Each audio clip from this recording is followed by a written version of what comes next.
अस्सलाम वालेकुम। आप देख रहे हैं दुआ का किचन। तो आज मैं बना रही हूँ नमकीन गोश्त। बहुत मज़े की और आसान सी रेसिपी है ये। वैसे हर घर में ये मुख्तलिफ़ तरीके से बनती है और इसे मैं अपने स्टाइल में बना रही हूँ। तो चलिए स्टार्ट करते हैं इसे बनाना।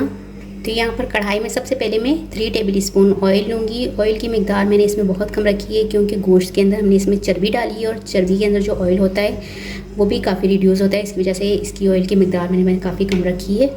अब यहाँ पर मैंने 2 किलो लिया है बीफ, और बीफ जो है मैंने इस तरह से चर्बी वाला लिया है। इसमें चर्बी की मिकदार काफ़ी ज़्यादा होती है, इसलिए मैंने थोड़ी चर्बी इसमें ज़्यादा डलवाई है। और 2 किलो ये बीफ है, ये डाल देंगे। अब मैं गोश्त को पकाऊंगी इसका कलर चेंज होने तक। अब यहाँ पर गोश्त को जो है मैंने काफ़ी देर तक भुना है। जो गोश्त के अंदर पानी था वो भी अंदर से ड्राई हो गया है। साथ ही इसमें मैं डाल दूँगी 1.5 टेबल स्पून अदरक लहसुन पेस्ट। मज़ीद 5 मिनट और पकाएंगे।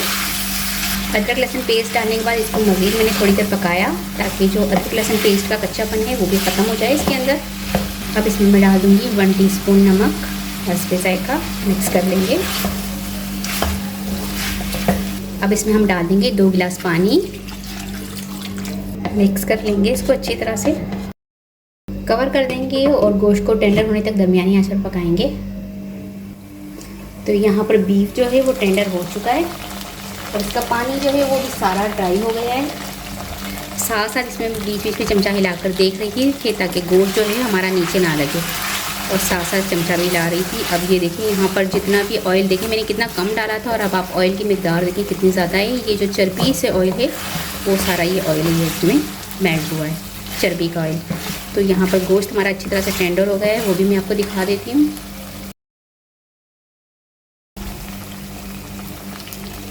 तो ये देखिए कितनी अच्छी तरह से ये गोश्त जो है वो गल चुका है, देख सकते हैं आप। अब लास्ट में मैं इस पर डालूँगी कुटी हुई काली मिर्च।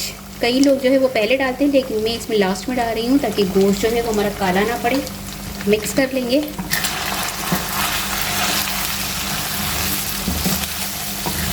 तो नमकीन गोश्त जो है वो बनकर तैयार हो चुका है। बस इसे मज़ीद 2 मिनट और पकाऊँगी ताकि काली मिर्चों की अच्छी सी खुशबू इसके अंदर आने लग जाए।